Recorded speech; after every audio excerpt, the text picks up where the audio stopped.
మాట్లాడిన తర్వాత తెలుస్తుంది.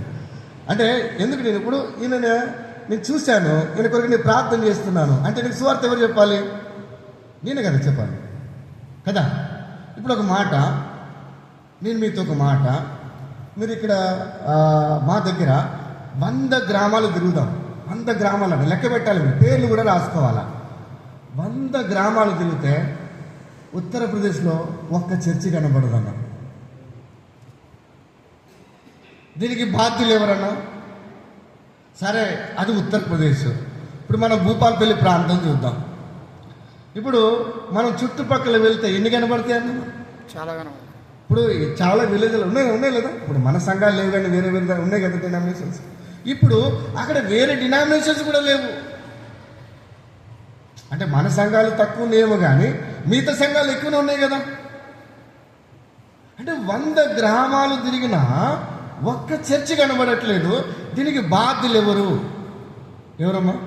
అమ్మా ఎవరమ్మా? ఎవరమ్మా దీని బాధ్యులు? మనమా? నన్ను కలుపుతున్నా. దీనికి బాధ్యులు ఎవరు? మళ్ళీ మేమంటాం ఎవరండి? నేను. గుండెలు పెట్టాడు నేను. చెప్పండి, నేను రక్షణ పొందుకున్న నేను ఆ రక్షణ సువార్తని చెప్పడం మానేసి. ఇప్పుడు నేను ఎందుకు ఈ మాటలు చెప్తున్నానంటే, మన హెబ్రోను దర్శనంలో 3 అదే. మొదటగా సువార్త, అందరి చోట్లకి వెళ్ళి సువార్త ప్రకటించాలి. రెండవది సువార్తకులని సిద్ధపరచాలి. మూడోది సంఘాలని కట్టాలి. ఇది మన కోర్ పాయింట్స్ అన్నట్టు. ఇవి మన హెబ్రోను దర్శనం కోర్ పాయింట్స్. రోజు మనం చేయగలుగుతున్నామా? ఇక్కడ కోత ఎంతో విస్తారం ఉంది. మనం ప్రార్థన చేస్తున్నాం, ఉపవాస ప్రార్థన చేస్తున్నాం, చాలా ప్రార్థనలు చేస్తున్నాం. కానీ మరి ప్రార్థన చేసిన విధముగా మరి మనం పని పట్టుకొని నడుము గట్టి ఈ యొక్క సువార్త పరిచయ కొరికి మనం ముందుకు వెళుతున్నామా? ఒకసారి మనల్ని మనం పరీక్షించుకోవాలా. అయితే ప్రార్థన చేయమన్నాడు, వారు చేశారు. చేసి వచ్చిన తర్వాత అని అన్నారు, వచ్చి మీరే వెళ్ళాలన్నారు. ఎక్కడికి వెళ్ళాలి అని అంటే యేసు ప్రభు ఏమన్నాడు తెలిసిన? తోడేళ్ల మధ్యలోకి. సరే, ముందు కొంచెం ఇన్ఫెక్షన్ అయింది.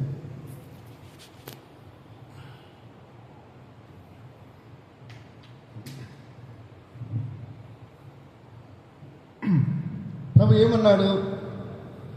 మొదటగా ప్రభు చూశాడు. చూసిన తర్వాత శిష్యులకి అంటే భారం వచ్చింది. ఏమొచ్చింది? ప్రభుకి భారం వచ్చింది. అంటే వారి కాపరి కావాలని భారం వచ్చింది.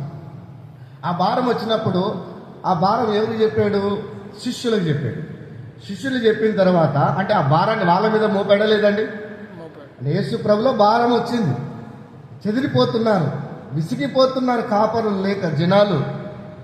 ఇప్పుడు యేసు ప్రభు దగ్గర ప్రతి సమస్యకి సమాధానం ఉంది కదా. ఈరోజు ఎంతో మంది యేసు ప్రభు తెలియకుండా కొన్ని లక్షల ఆత్మలు నరకానికి వెళుతున్నాయి కదా. వెళ్తా ఉంటే ఈరోజు మన పక్క నుంచే వెళ్తున్నాయి కదా. కొన్ని వందల ఆత్మలు నరకానికి పోతున్నాయి కదా. ఆ ఆత్మల పట్ల ఆవేదన, ఆ ఆక్రందన మనకుందా? ఒకవేళ యేసు ప్రభు కనుక ఉంటే మరి ఎలా మనిషి ఎలా స్పందిస్తుందో ఒకసారి ఆలోచించండి. ఈరోజు మన కుటుంబంలోనే, మన ఊర్లోనే, మన చుట్టుపక్కలోనే ఈరోజు సువార్త వినక, ఈరోజు యేసు ప్రభు గురించి సరిగా అవగాహన లేక, సత్యాన్ని సరిగా అర్థం చేసుకోక, సత్యాన్ని సరిగా బోధించలేక ఈరోజు ఎంతో మంది నరకానికి పోతున్న వారు లేరండి? చెప్పండి, ఎంతోమంది ఉన్నారు. అంటే యేసు ప్రభు అదే ఆ దినం శిష్యుల మీద పెట్టిన ఆ భారాన్నే మన మీద కూడా పెట్టాడు.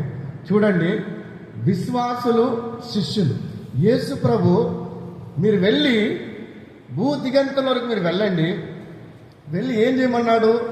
శిష్యులను చేయమన్నాడు. ఆయన ఎవరు చేయమన్నాడండి? అంటే మరి విశ్వాసులు అంటే ఎవరు? శిష్యులు అంటే ఎవరు? విశ్వాసులు అనేవారేనంటే అది పరిపక్వ అనగా స్టార్టింగ్ స్టేజ్, యూకేజీ, ఎల్కేజీ, 1, 2, 5 అది ప్రారంభ దశ. అది విశ్వాస దశ అనేది. ఆ విశ్వాస దశలో మనం ఉన్నప్పుడు ఏంటంటే వారు తమ గురించి ఎక్కువగా ఆలోచిస్తారు. దేవుని రాజ్యము గురించి, దేవుని సువార్త గురించి, దేవుని ప్రజల గురించి, దేవుని యొక్క సంఘము గురించి ఆ యొక్క ఆసక్తి అనేది వారికి ఉండదు, ఎక్కువగా ఉండదు. అంటే ఉంటుంది కానీ వారి ప్రాణములకు మించి ఉండదు. కానీ శిష్యులు ఏంటంటే వారు ప్రాణానికి మించి, అంటే ప్రాణాన్ని లక్ష్య పెట్టగా, ప్రాణాన్ని అర్పణంగా క్రీస్తు సువార్త కొరికి సిద్ధపడే వారే శిష్యులండి. అంటే శిష్యులు అంటే అర్థం ఏంటంటే ఇంకా చావైనా బ్రతికైనా రెడీ, నా మాట ఉందండి, రెడీ అన్నట్టుగా ఉంటారు. ఇప్పుడు మన శిష్యులుగా చేయబడాలా.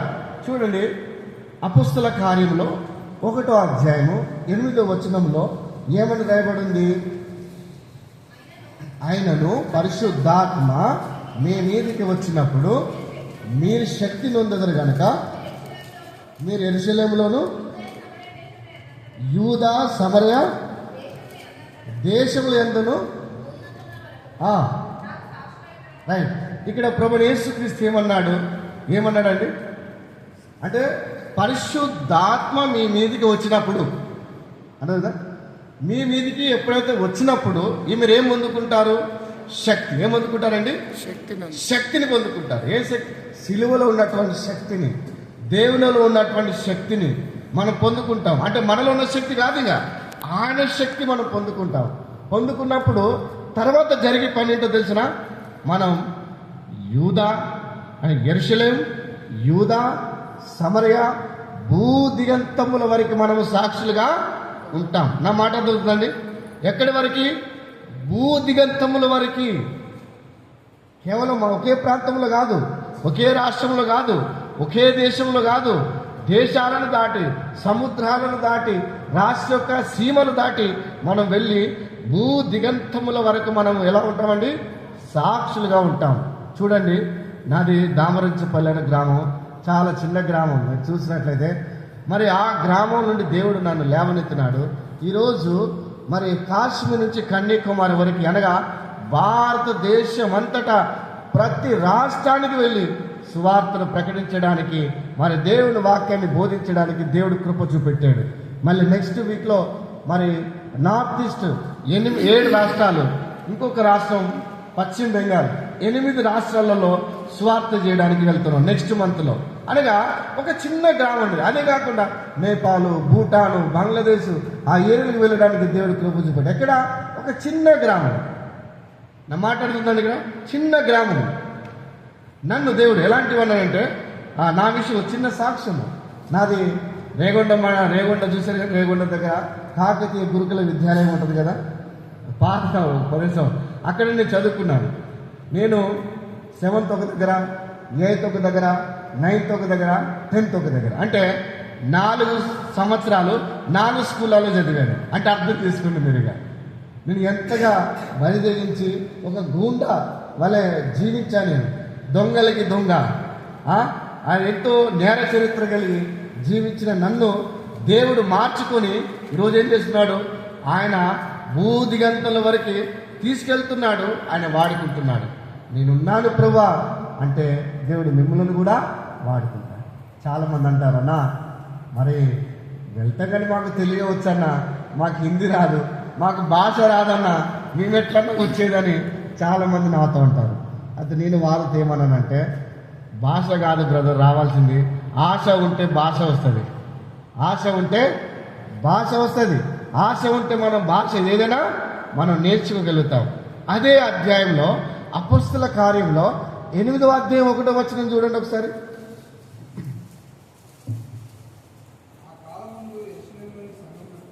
ఆ కాలమందు యెరూషలేములో ఉన్న సంఘమునకు గొప్ప హింస కలిగినందున అపోస్తలు తప్ప అక్కడ ఏమనుంది? యెరూషలేములో ఉన్న సంఘానికి. అంటే యెరూషలేములో 8,000 మంది ఉన్నారండి? ఎవరైనా చెప్పగలుగుతారా? ఇప్పుడు మన సంఘంలో ఎంతమంది ఉన్నారో మీరు చెప్తారు కదా. అప్పుడు నా టైంలో 8వ అధ్యాయం ప్రకారము యెరూషలేములో ఎంతమంది ఉన్నారు? ఎవరైనా చెప్పగలుగుతారా? అమ్మా చెప్పండి, ఏం పర్లేదు, అందాజ మీకు ఎట్లా, మీకు ఏది మనసులో ఉంటుందో చెప్పండి. ఎంతమంది ఉండొచ్చమ్మా? నేను అడిగింది ప్రశ్న అమ్మా. అన్నా చెప్పండి అండి, మీరు ఏం పర్లేదు చెప్పండి అండి ఎవరన్నా. అంటే మీరు 10, 20, 30, 40 ఇట్లా చెప్పండి, ఏం పర్లేదు. 100, 1000, లక్షల ఇదంతా చెప్పండి. 100, 1000, లక్షల ఇది దీంట్లో అని చెప్పండి. కొంచెం 10 లక్షలు, ఇంకా 6 లక్షలు, ఇంకా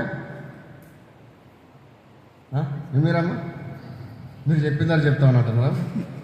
మీరు చెప్పినంత అర్థం మేము చెప్తామన్నారు.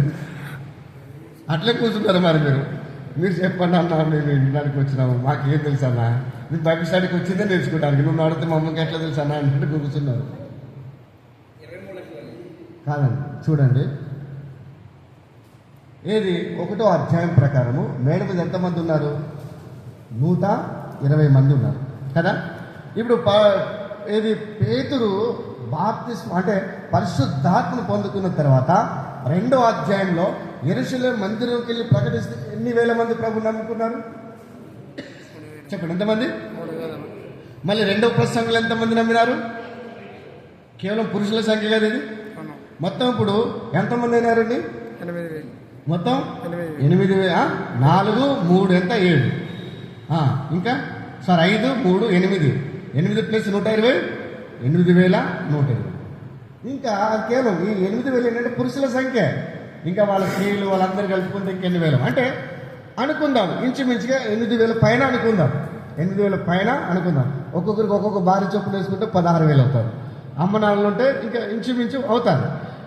అయితే ఏంటంటే అన్ని వేల మంది ఎప్పుడు 2,000 సంవత్సరాల క్రితం యెరూషలేము సంఘములో ఉన్నారు. ఎందుకు యెరూషలేములో దేవుడు సంఘాన్ని కట్టాడు? ఈ సంఘము నాకు సాక్షులుగా ఉండాలా.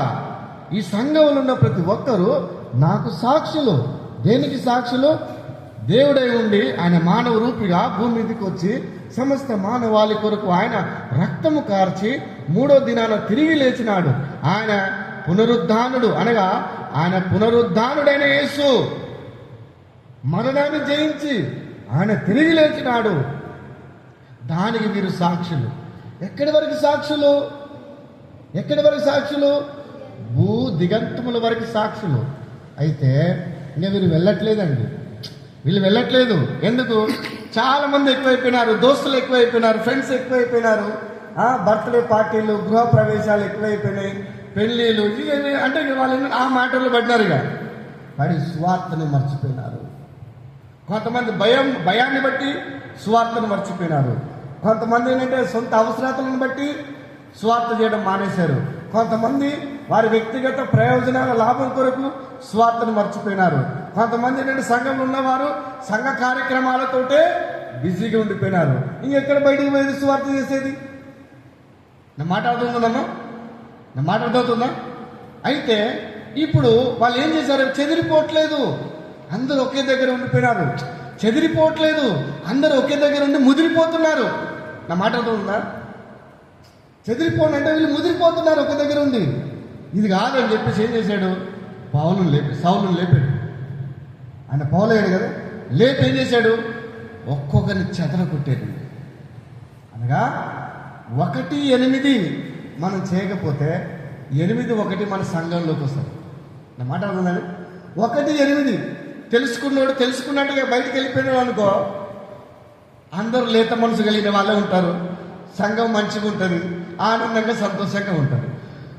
20 సంవత్సరాలు అవుతుంది, 30 సంవత్సరాలు సంఘంలోనే ఉన్నాడు. ఆడి పాట ఇట్లా పాడలేదు, కొంచెం ఇట్లా పాడితే బాగుంటుంది. ఈయనకు వాక్యం చెప్పరాలేదు, అసలు వాక్యం ఇట్లా చెప్పాలన్న మీరు. నా మాట వద్దండి. అంటే చెదిరిపోండి నాయన అంటే ఏం చేస్తున్నారు వీళ్ళు? ముదిరిపోతున్నాం ఒక దగ్గర ఉండి. సీనియారిటీ మస్తుగా ఉంది మనకి, కానీ సిన్సియారిటీ లేదు. బయటికి స్పిరిచువాలిటీ ఉన్నది, బయటికి స్పిరిచువాలిటీ, లోపల భూపాలపల్లి మున్సిపాలిటీ. బయటికి వంగి వందనాలు చెప్తాం, వెనకాల వంగి అంతాం. ఈరోజు ఒక మాట చెప్పండి, నేను సేవకులతో మాట్లాడినప్పుడు అన్నాను, అన్నా మన సేవకులు సంఘ పెద్దలు రాజకీయాలకు పోతే సేవకులు మేయర్లు అవుతారు, సంఘ పెద్దలు కౌన్సిలర్లు అవుతారు. అన్ని రాజకీయాలు. అరే దేవుని రాజ్యాన్ని ప్రకటించండి అంటే ఈరోజు సంఘాలలో రాజకీయాలు చేస్తున్నారు. అయితే నేను ఎందుకు ఈ మాట ఎంతోమంది చెదిరిపోయినారు, విసిగిపోయినారు, ఎంతోమందికి సువార్త అవసరంతో ఉంది. నా మాట ఉందండి, ఎన్నో చోట్ల మనం సువార్త చేయాలి. ఏ బాబు అని తీసుకెళ్ళి బయట తీసుకెళ్ళి.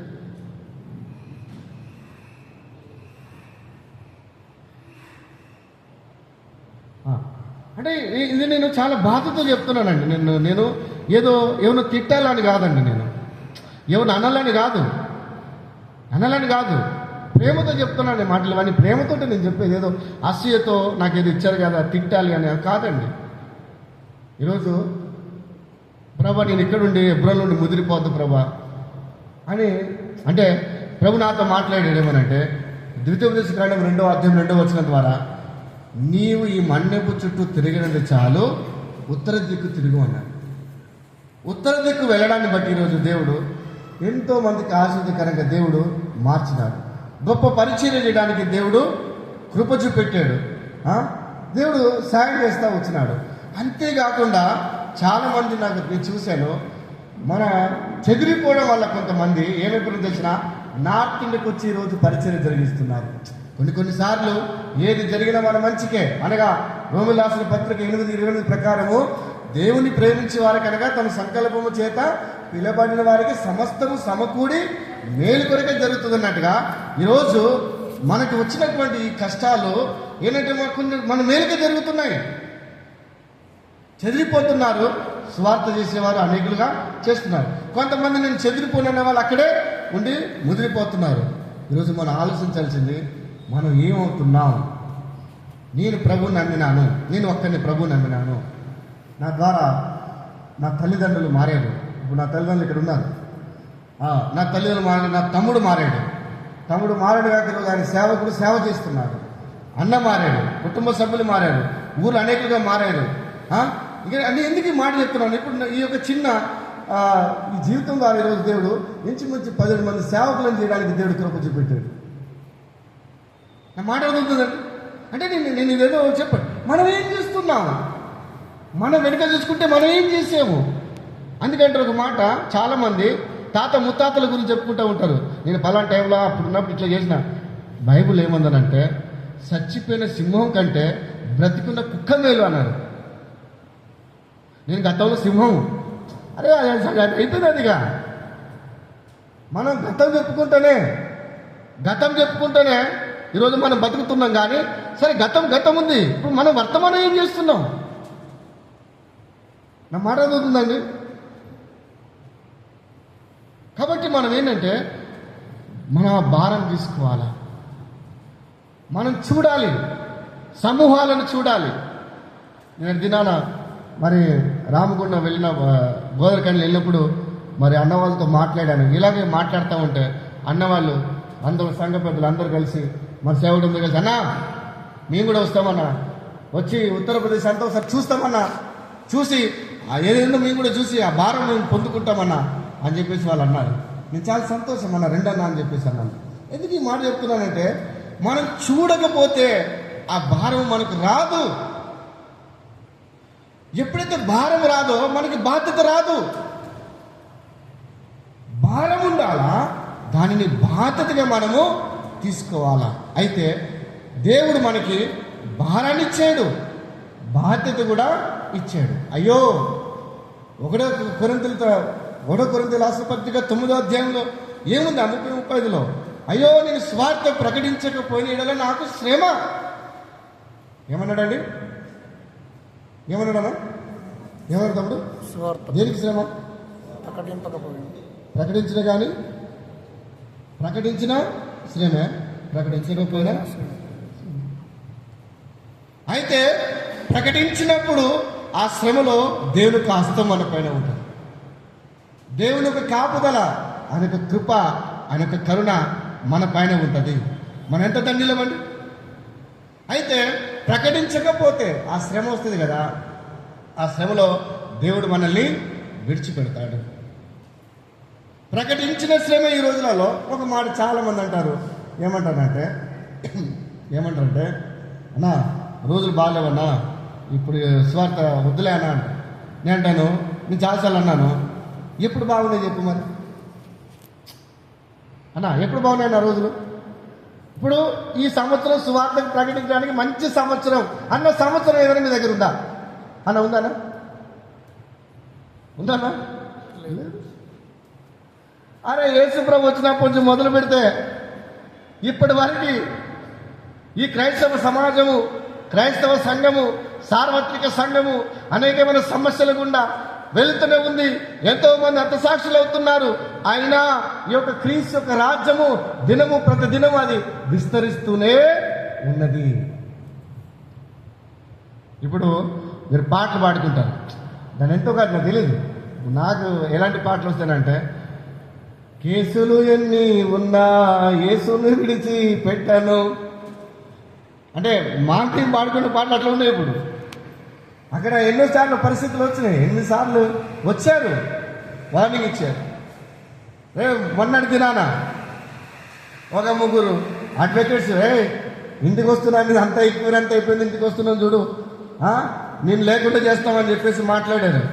నేను అన్నాను, నా లొకేషన్ కూడా పంపించాను, ఎప్పుడు వస్తారు చెప్పండి ఉంటానని చెప్పేసి అన్నాను. నా లొకేషన్ కూడా పంపించాను, రాండి అని చెప్పేసి అన్నాను. ఎందుకంటే రండి అన్నాను, నాలో ఏ కప్పటం లేదు, వస్తారు రండి చూద్దాం. రాలేదు. ఆ రోజు సాయంత్రం పాట పాడుతున్నాడు.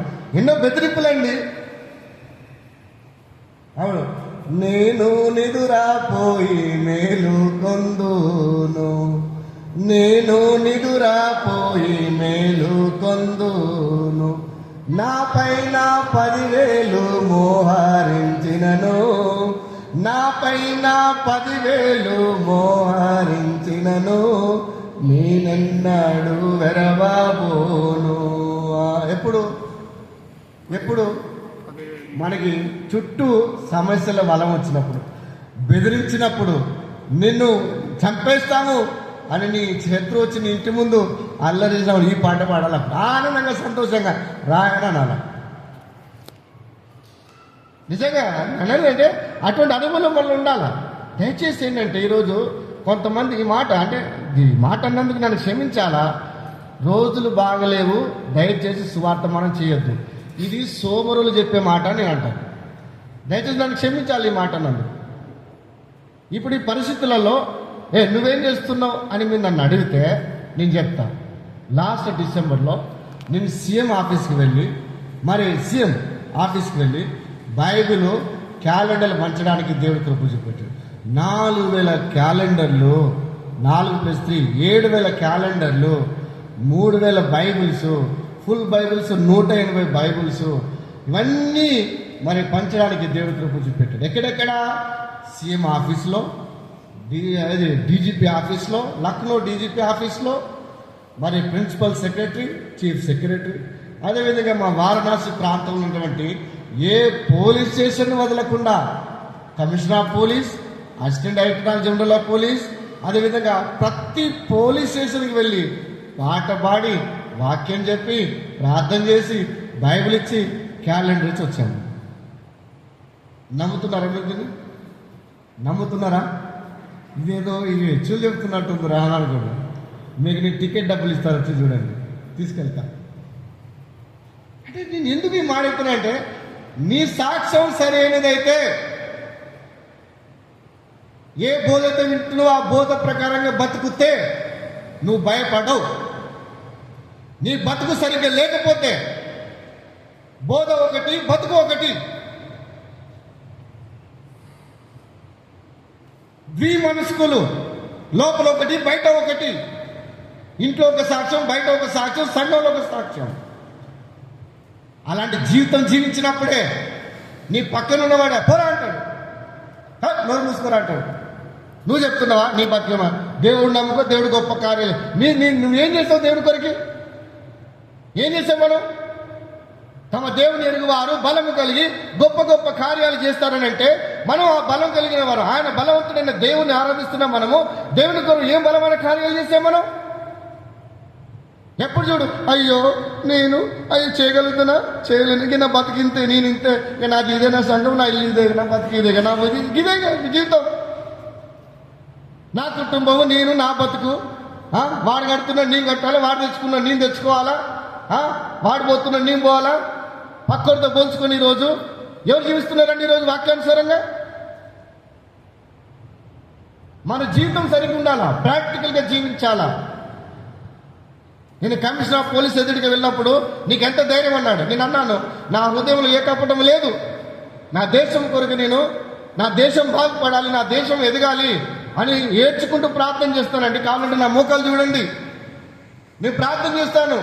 నా దేశంలో క్రైమ్ తగ్గాలి, నా దేశం ఎదగాలి, నా దేశం ఆస్వాదించబడాలి అని నేను ప్రతిదినం ప్రయాసపడుతున్నాను. సార్, నేను ఎందుకు భయపడతాను?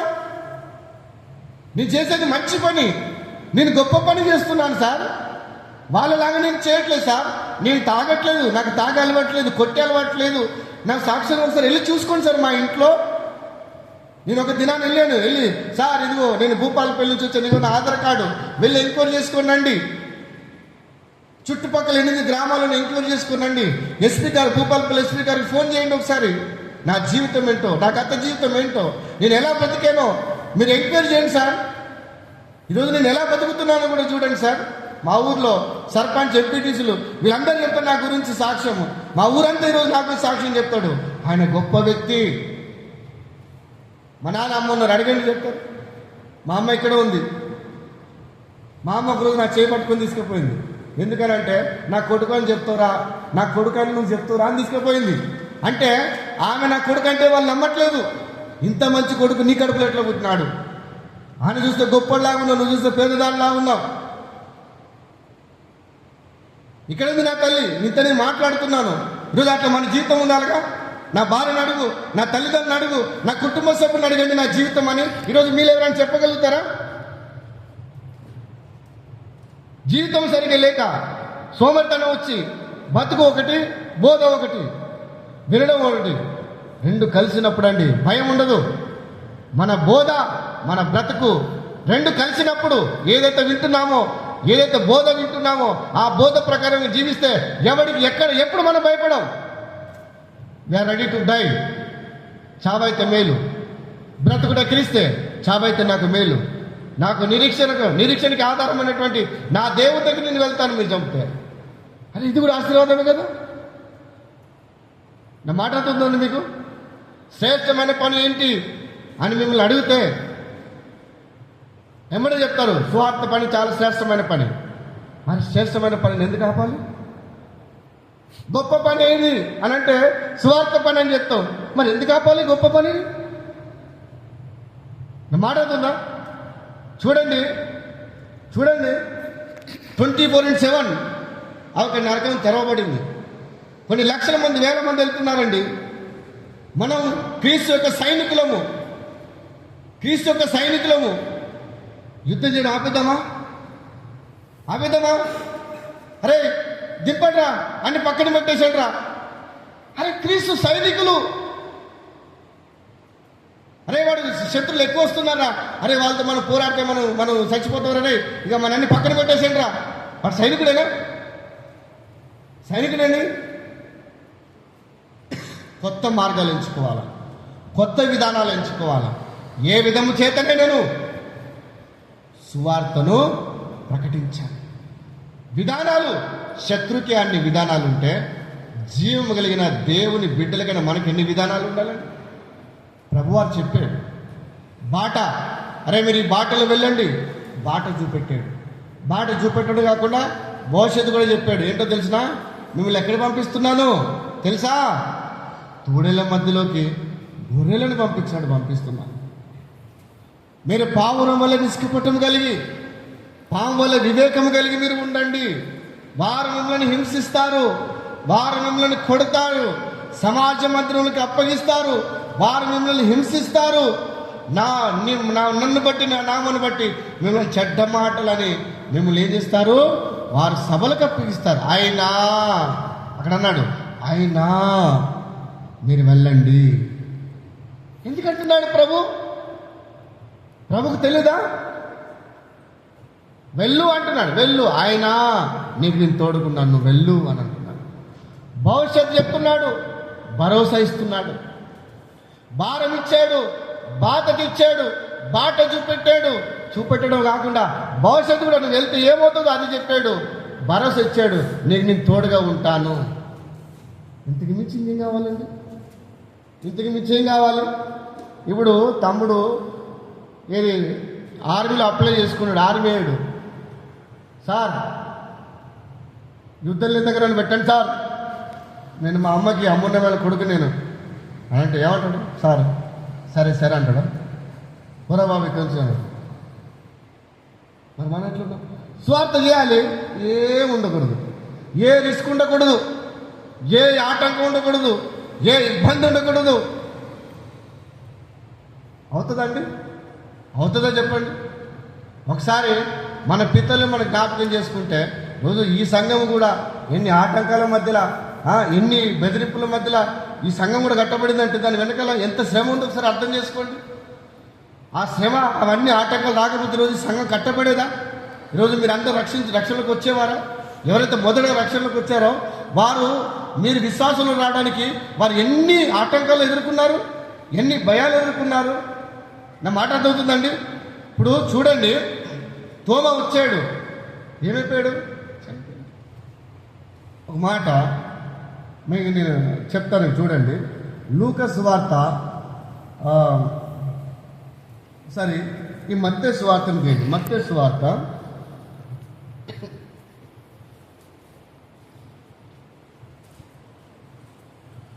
26వ అధ్యాయము 36వ వచనం. అంతటా యేసు వారితో కూడా, ఎవరితో వెళ్ళాడు? వారితో అంటే ఎవరండి? వాళ్ళు శిష్యులు కదండి. ఎక్కడికి వెళ్ళారు వీళ్ళు? గెత్సేమనే అనే చోటికి వెళ్ళిన తర్వాత ఏంది? నేను అక్కడికి వెళ్ళి ప్రార్థన చేసి వచ్చే వరకు ఏమని చెప్పాడండి? ఇక మీరు ఇక్కడ కూర్చోండి రా బాబు, ఇక్కడి వరకే మీరు నడిచి అలసిపోయినారు, ఇక మీరు ఇక్కడ కూర్చోండి. అక్కడికంటే ఇక కొండ మీరు ఎక్కలేరు, మీరు రాలేరు, అంత దూరం ఇంకా రాలేరు, ఇక్కడ కూర్చోండి. వచ్చినా కానీ నా ప్రార్థన మీరు ఆటంకం కలిగేస్తారు, నాతో కలిసి మీరు ప్రార్థన చేయలేరు. సరే ఇక్కడ కలిసి కూర్చో. నా మాట అర్థమవుతుంది, ఇదేగా చెప్పినట్టుంది కదా ప్రభు, అంతే కదా? అంతేనండి, ఇంకా ఉంది దీంట్లో. ఇవే కాకాలు ఏముంటుంది కదా, కూర్చోండి అన్నారు. వీళ్ళు కూర్చున్న వాళ్ళు అంటే కాళ్ళు చేతులకి పనేం లేదు. ఇక నా మాట కాళ్ళకి చేతులకి ఇక పని లేదు, కూర్చున్నారు కదా, పనేం లేదు. కింద ఏమైంది చూడండి.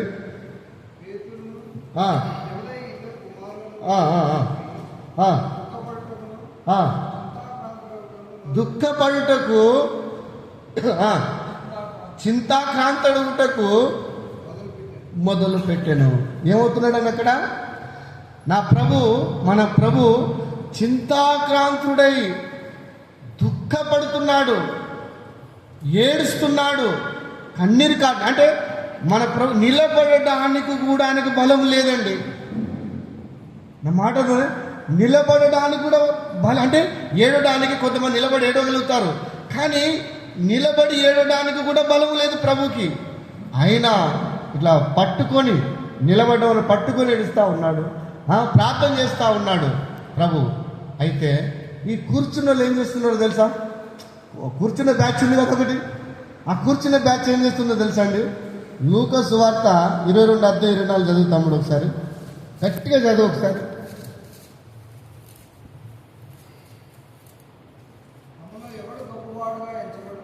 తమలో ఎవడు గొప్పవాడని ఏమైందంటండి? అక్కడ ప్రభు ఏం చేస్తున్నాడు? చింతాక్రాంతుడై ఏడుస్తూ ఉన్నారు. ఈ కూర్చునే వారు ఎవరైతే ఉన్నారో వీరిలో ఒక వివాదం వచ్చిందంట. ఏమొచ్చిందండి? ఏ వివాదం? మనలో గొప్పవాడు ఎవడు?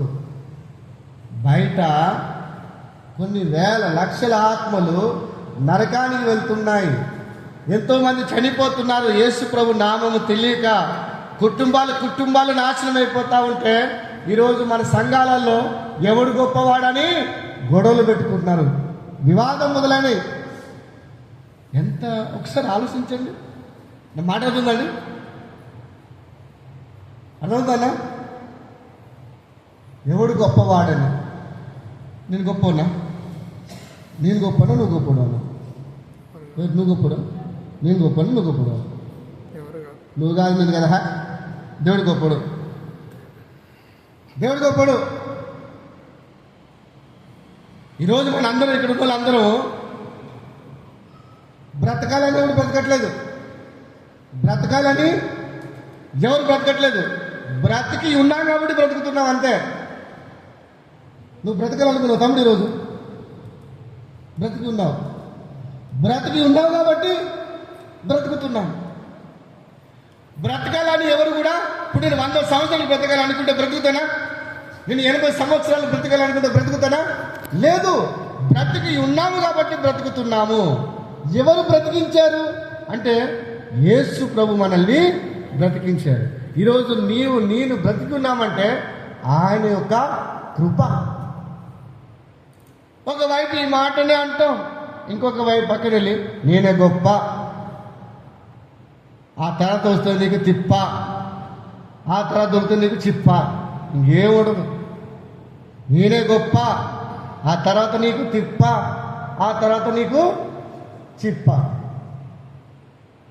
నేనే గొప్ప అనేది గర్వం, ఆ తర్వాత వస్తుంది నీకు రోగం, ఆ తర్వాత అవుతుంది నీవు ఆగం, తగ్గుతుంది నీ వేగం. నా మరాదుదనా?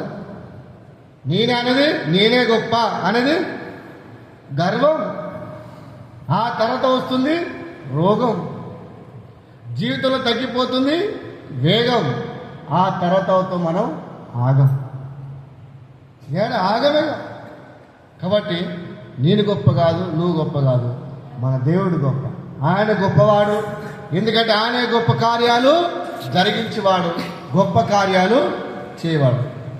ఆయనే గొప్ప, నేను గొప్ప కాదని చెప్పేసి అన్నప్పుడల్లా చాలాసార్లు పరీక్షించబడి చాలా విషయాలు కోల్పోయాను. అయితే ఎన్ని కోల్పోయినానో అన్ని దేవుడు మళ్ళీ ఇచ్చాడు. ఎప్పుడు ఇచ్చాడు తెలిసిన? రిటర్ను 9 సంవత్సరాల తర్వాత ఇవ్వడం మొదలుపెట్టాడు. ఇప్పుడు దేవుడే గొప్ప అన్నప్పుడల్లా మనలు ఏం చేస్తారు? పరీక్షిస్తారు. పరీక్షించినప్పుడల్లా పోతా ఉంటుంది, కొంచెం కొంచెం పోతా ఉంటుంది. మంది అరే దేవుడు గొప్ప అంటున్నా, అన్ని పోతున్నాయి నానంటే పోతాయి. మళ్ళీ దేవుడు నాకు 9 సంవత్సరాల తర్వాత ఇచ్చినాడు. ఇక మనల్ని ఇప్పుడు ఎవరు ఆపట్లేదు. నా మాట అర్థమవుతుందండి. ఇది నా అనుభవపూర్వకంగా చెప్తున్నాను. ఈరోజు మీతో ఇట్లా నిలబడ్డాను. ఎన్నో రోజులు సరిగ్గా భోజనం లేక, సరైన డ్రెస్ లేక, పడుకోవడానికి స్థలం లేక ఎన్నోసార్లు ఇబ్బంది పడే సందర్భాలు ఉన్నాయి. ఎన్నో కష్టాలు, ఎన్నో ఇబ్బందులను ఎదుర్కొని వచ్చాము. ఇదే ఇక్కడ సువార్తకు వచ్చినప్పుడు, ఈ ఏరియాలో మాదేపుడు అడిసరి సువార్తకు వచ్చినప్పుడు ఒక దినము చూస్తే రైస్ ఉన్న నైట్ వచ్చాను 9 గంటలకి. మరి రైస్ లేదు, ఎవరిని అడిగేది లేదు, బాగా ఆకలి అవుతుంది. ఏం చేయాలి? ఆ పచ్చడి, 1/2 కిలో పచ్చడి, ఆవకాయ పచ్చడి తీసుకొని తిన్నాను. కడుపు నింపుకున్నాం. చాలాసార్లు పోతాను, ఏం లేదు, చింతాకు తిని బ్రతికినాను, ఉసిరాకు తిని బ్రతికినాను. అట్లాంటి ఎన్నో చేశాను. అంటే నేను ఎందుకు ఈ మాట చెప్తున్నానంటే వాటన్నిటికీ దేవుడు ఇచ్చాడు. ఇప్పుడు ప్రభు యేసు ప్రభు అన్నాడు, ఇవన్నీ మీకు వస్తాయి, అయినా మీరు వెళ్ళండి అన్నాడు. వెళ్తే ఏమవుతుంది చూడండి ఒకసారి. మత్తయి సువార్త వెనకకి రండి.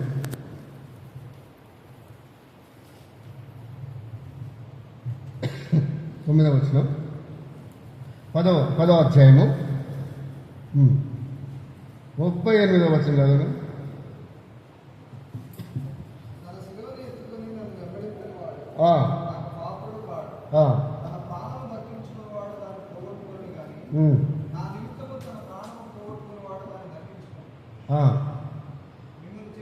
ఇక్కడ ఏమనుకున్నానంటే ప్రభు అన్నాడు, అయితే తన సిలువనెత్తుకొని నన్ను వెంపడింపని వాడు నాకు పాత్రుడు కాడు.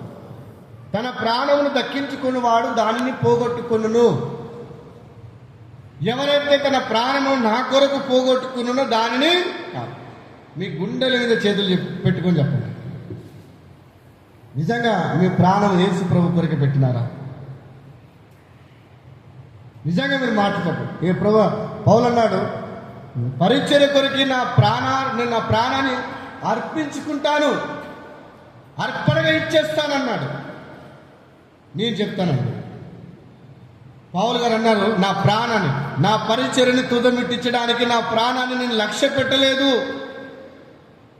నా దగ్గర ఏదైనా ప్రయోజనకరం అనేది ఉందో దాన్ని నేను, ఏదైతే నాకు ప్రయోజనకరం అనేదో అది నేను దాచుకోలేదు అని అన్నాడు. నాకు ప్రయోజనకరమైనది ఏది? నా ప్రాణమే నాకు ప్రయోజనకరమైనది. అయితే అది నేను దాచుకోలేదు, దాన్ని లక్ష్య పెట్టగా ఈ పరిచర్యను నేను మరి తుదముట్టించాను, అందరికీ చెప్పాను నాకు తెలిసినది అని ఆయన సాక్ష్యం ఇచ్చాడా లేదా? అపొస్తలుల కార్యములు 20వ అధ్యాయంలో ఇచ్చాడా లేదండి? ఈరోజు ఈ సాక్ష్యం మనం చెప్పగలుగుతామా? చెప్పగలిగిన వారు సంతోషం, కానీ చెప్పగలుగుతారా? చెప్పగలిగిన వారు దయచేసి మీ చేతులు లేబట్టగలుగుతారా? ఇప్పుడు లేబడితే వీళ్ళంతా మనం తెలిసిన వాళ్ళు అడుగుతారు, మళ్ళీ నేను లేబడతాను. నాకు తెలిసిన వాళ్ళు ఉన్నారు, మా తమ్ముడు ఉన్నారు, మా అందరు ఉన్నారు మా వాళ్ళు. నేను అలాగే చేస్తున్నాను పరిచయం, ప్రాణాన్ని లక్ష్య పెట్టక అన్నిటికీ తెగించి. చాలామంది అంటారు, ఏం బ్రదర్ నీకు ఎంత ధైర్యం బ్రదర్ అని అంటే, నీకు ఇంత ధైర్యం ఇంత భయం లేదా నీకు అని అంటే, అసలు నా ప్రాణాన్ని ప్రేమించుకున్నప్పుడే కదా అప్పుడు భయం అనేది స్టార్ట్ అయింది. అసలు మన ప్రాణాన్ని మనం ప్రేమించుకోకపోతే, ప్రభుని ప్రేమించినట్లయితే, ప్రభుని ప్రేమిస్తే మన ప్రాణాన్ని మనము ప్రేమించుకోలేము. అంతేనే కదండి? అంతేనే కాదని చెప్పండి, అవునా కాదండి? ఇప్పుడు మనం భయపడుతున్నామంటే అర్థం ఏంటి? మనం ఏదో ప్రేమిస్తున్నాం, మనకు తెలియకుండానే ఏదో ప్రేమిస్తున్నాం. మనల్లో లేకపోతే మన కుటుంబ సభ్యుల్లో, వస్తువును, వాహనాన్ని, వ్యక్తినో ఏదో ప్రేమిస్తున్నాం కాబట్టి భయపడుతున్నాం. చాలా మంది సేవకులు నోరు లేవు అంటే మాట్లాడేందుకు సంఘం పోతుంది. కొంతమంది మాట్లాడతారు, సంఘం కూల్చేస్తారా అంటే చాలా మంది చూస్తూ ఉంటారు. ఇప్పుడు ఈరోజు చూడండి, నార్త్ ఇండియాలో మరి అయోధ్యలో వారి దీపము వెలిగించినప్పుడు కొన్ని సంఘాలు ఏం చేసే, వాళ్ళు కూడా దీపాలను వెలిగించినారు. ఎందుకు వెలిగించకపోతే మరి మా సంఘాలు బొల్లు కూలగొడతారని అంటే నేను ఎందుకంటే మనం భయపడితే ఆ భయమే పెద్ద భూతం. నా మాట అది, భయమే పెద్ద భూతం. ఆ భయం పోకుండా మనం భవిష్యత్తులో ముందుకి మనము వెళ్ళలేము. ఎప్పుడు దేవుణ్ణి ప్రేమించినప్పుడు మనం ఎప్పుడు కూడా భయపడము. అందుకని అన్నాడు ప్రభు.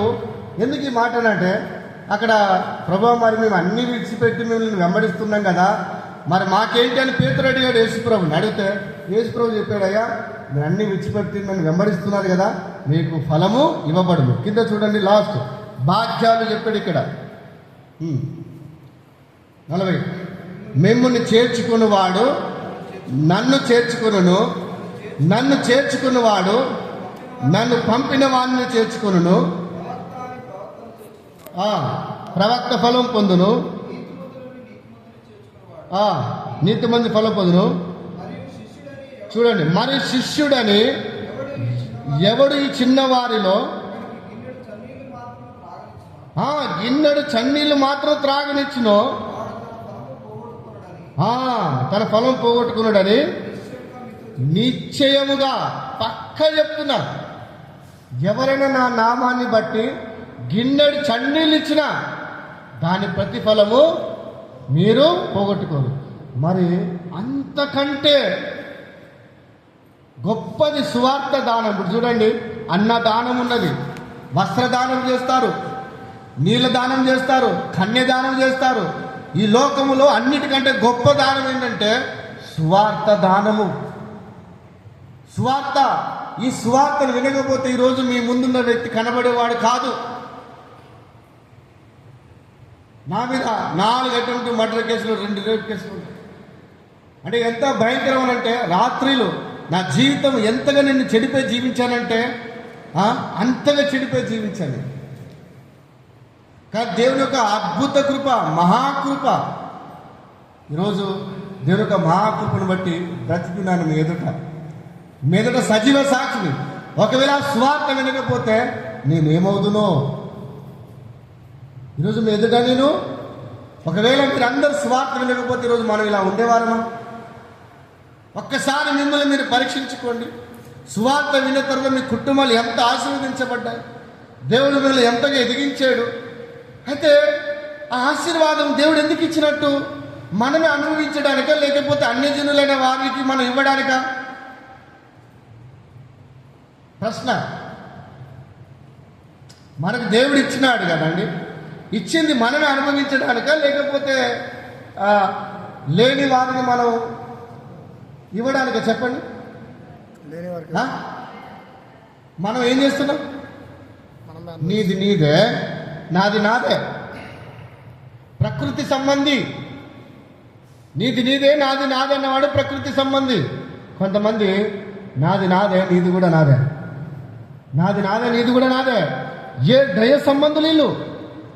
కొంతమంది ఎట్లుంటారంటే నీది నీదే, అవసరమైతే నాది కూడా నువ్వు తీసుకో, అవసరమైతే అవసరాన్ని బట్టి నాది కూడా నువ్వు తీసుకోయా అంటారు. వీళ్ళు దేవుని పెట్టరు. ఈరోజు సంఘంలో ఏమైనా నాది, నేను గొప్పోన్ని వెయ్యి, అది కాదు, అలాంటిది కాదు.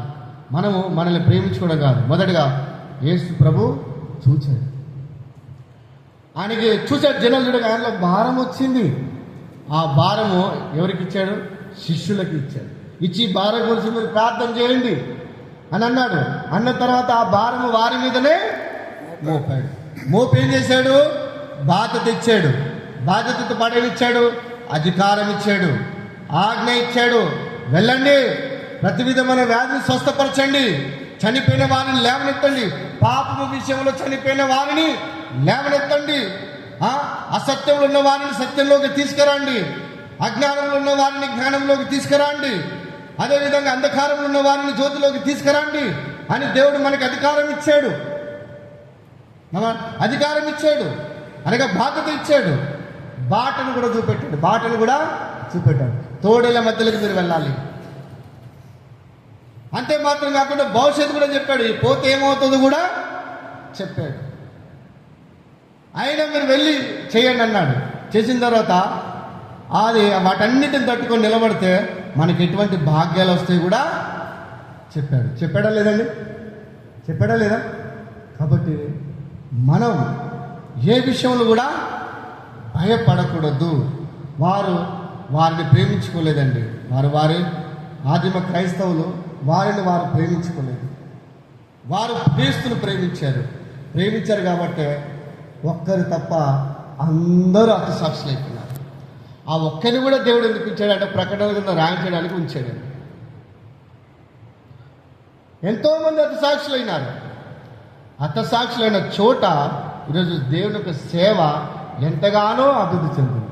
నా ప్రార్థన కూడా అదే, ప్రభువా, నేను సాధారణమైన మరణం కంటే నీ సేవలో ఎవరి చేతిలోనైనా చనిపోతే అంతకుమించి నాకు గొప్పది ఏది లేదు ప్రభా. స్టిల్ నేను ప్రార్థన చేస్తాను, అలాంటి మరణం నీ చిత్తమైతే ఇవ్వండి ప్రభా. అంటే హతసాక్షుల యొక్క జాబితాలోకి చేర్చే ఆ ధన్యత నాకు ఇవ్వండి ప్రభా అని ప్రార్థన చేస్తాను. నాకు ఇష్టం, అది ప్రార్థన చేస్తాను.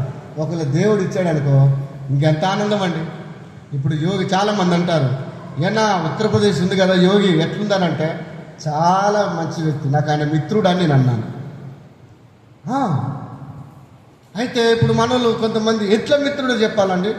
నా నిర్దోషత్వాన్ని, నా యథార్థతని ఆయన రావడాన్ని బట్టి ఈరోజు అనేకులకి అర్థమైంది. విజయ్ బ్రదరు కేవలం తిండి కొరకి, సొంత సంపాదన కొరకు రాలేదు, ఆత్మల సంపాదన కొరకు వచ్చాడు అని ఈరోజు అనేకులు జనులుకి అర్థమయ్యేటట్టుగా ఆ వ్యక్తి ద్వారా ఈరోజు ఇప్పుడు పెద్ద విలన్ ఉంటే విలన్ అని పెద్దోడు ఉండాలి కదా, ఉంటేనే కదా. ఇప్పుడు ఆయన రావడం వల్ల అబద్ధమైన క్రైస్తవులు, దొంగ బోధకులు వెనుకకి వెళ్ళిపోతున్నారు. మంచిగా కాదని చెప్పండి. ఫరోను పెట్టాడు, ఎందుకు పెట్టాడు కదా తెలుసు కదా, జనాలని వీరిని మళ్ళీ ప్రభు వైపు తిప్పడానికే కదా. అయితే ఈ రకంగా నేను ఆర్ఎస్ఎస్ వాళ్ళతో, పోలీస్ డిపార్ట్మెంట్ వాళ్ళతో, వీళ్ళందరి మధ్యలో ఉండి సేవ చేస్తూ ఉంటే మరి ఈరోజు ఒక మెసేజ్ వచ్చింది, నేను చదివాను. విజయ్ బ్రదరు ఆర్ఎస్ఎస్ యొక్క ఏజెంటు, ఆర్ఎస్ఎస్ వాళ్ళని ఇంటికి పిలిచి భోజనాలు పెడతాడు. భోజనాలు పెడతాడు, పిలుస్తాను, మీటింగ్లు కాలని పిలుస్తాను. వాళ్ళు చెప్పొద్దు లేదు సువార్త, చెప్పలే వద్దా? పోలీసుల ఏజెంటు సువార్తకని తీసుకెళ్ళి అందరిని ఇరికిచ్చి డబ్బులు సంపాదించుకుంటాడు. ఎందుకు చెప్తున్నారంటే ఇలా, ఇప్పుడు నా గురించి చాలా మంది మాట్లాడుకుంటున్నారు. హెబ్రోన్లో బయట సంఘాలలో చాలా మంది మాట్లాడుకుంటా ఉంటే అసూయ,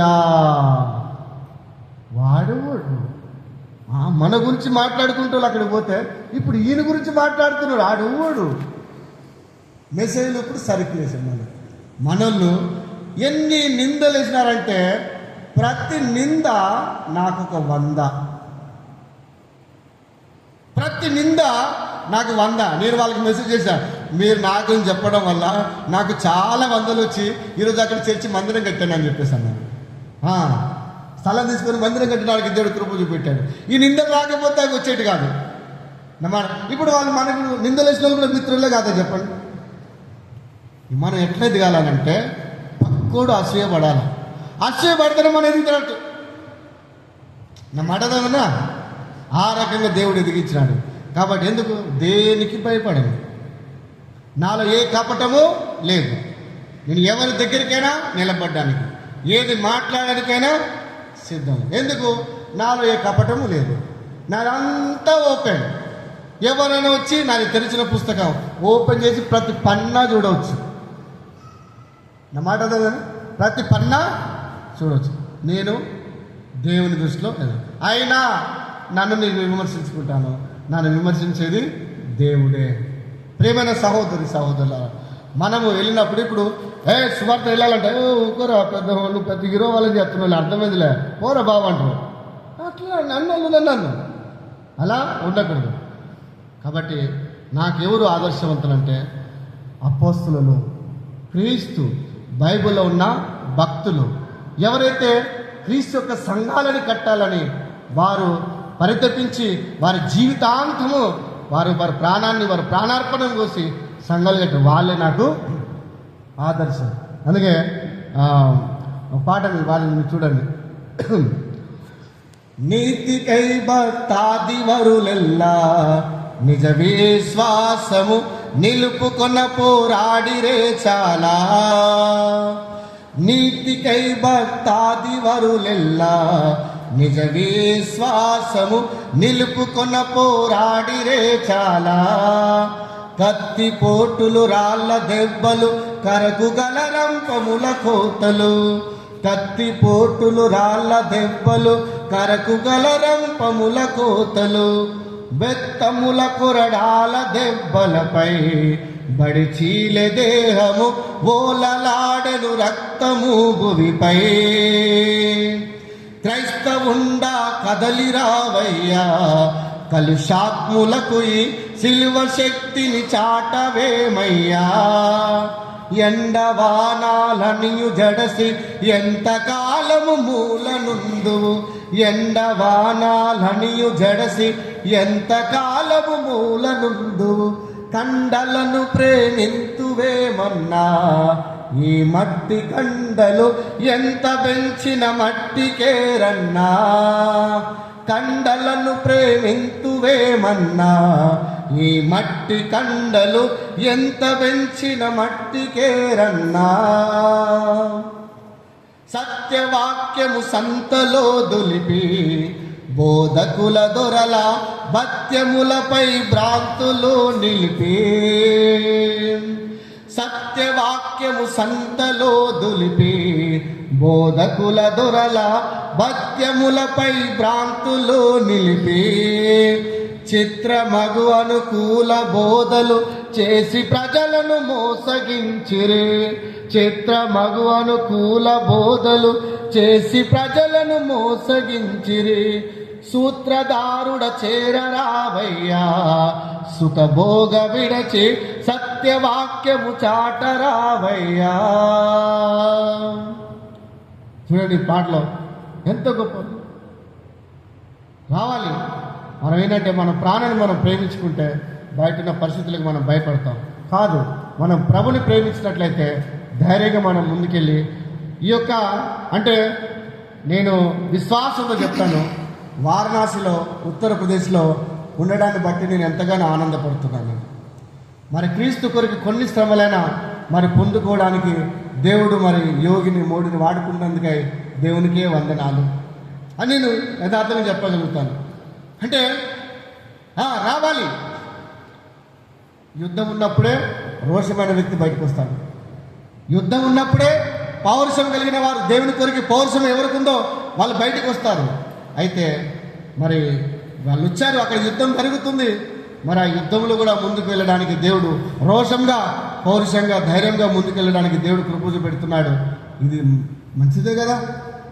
అటు కృప దేవుడు నాకు ఇచ్చినందుకే దేవుని మేలుపరుస్తున్నారు. మీరు ఉన్నటువంటి చిన్న చిన్న ఆటంకాలను బట్టి భయపడదామా, లేక క్రీస్తు మనకిచ్చినటువంటి ఆజ్ఞ గొప్ప పనిని ఎన్ని ఆటంకాలు వచ్చినా విధానాలను మార్చుకొని మన రూపును మార్చుకొని మనం ముందుకెళ్దామా, మనల్ని మనం పరీక్షించుకుందాం. కాబట్టి ఆ భారము, బాధ్యత, బాట, భవిష్యత్ అన్ని దేవుడు మనకి ఇచ్చాడు. భరోసా కూడా ఇచ్చాడు, మనకి భాగ్యాలు కూడా ఇచ్చాడు. బాధ్యతలు నెరవేర్చినప్పుడే భాగ్యాలు మనకి వస్తాయి. భారం ఉన్నప్పుడే దేవుడు మనకి భరోసా ఇచ్చాడు, నువ్వు వెళ్ళమన్నాడు. కాబట్టి వీటిని మనము మాటలుగా కాదు, దేవుని యొక్క శక్తి మాటలు, ఈ మాటలలో దేవుని యొక్క శక్తి గుప్తమై ఉన్నది. ఆ శక్తి నీలో నాలో ఉంటే మనము ఒక దగ్గర ఉండలేము. ప్రతిదినము మన యొక్క స్వరము దేవుని గురించి మాట్లాడుతుంది. ప్రార్థన చేసుకుందాం, కళ్ళు మూసుకుంటే